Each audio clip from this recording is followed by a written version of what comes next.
ชาลูก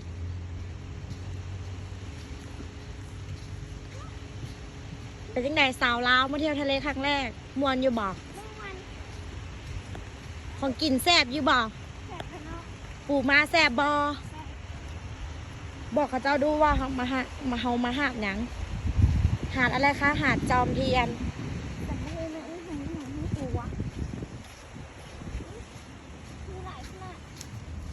ย้อน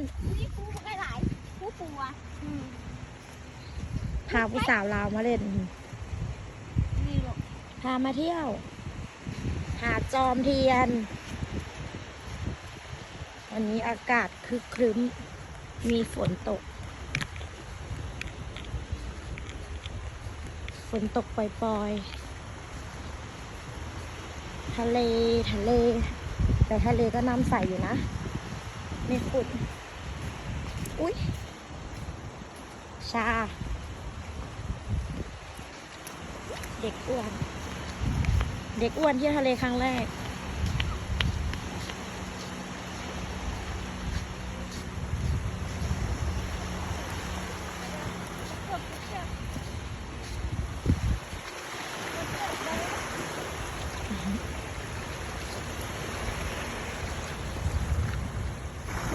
ฟ้าฟุ้ง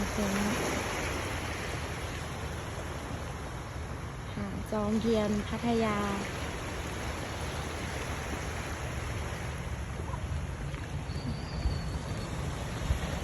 ทำไมโดดนะหอยแครง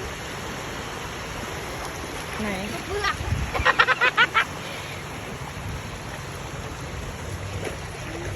บอกว่ามันเหยียบปอหอยอย่างโน้เพิ่นดีใจเพิ่นมาทะเลครั้งแรก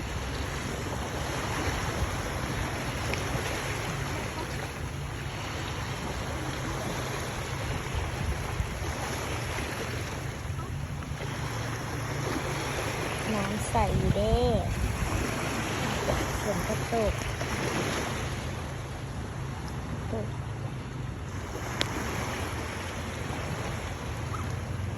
เหมือนคนพามากำลังเดินลงมานู่นท่ามกลางสายฝนอันนี้คนขับรถอันนี้ทีมงานน้องน้ำชามาจากลาวมาเที่ยวทะเลครั้งแรก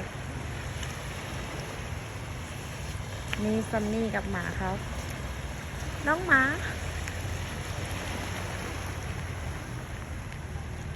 พี่นาบอกมือหน่อย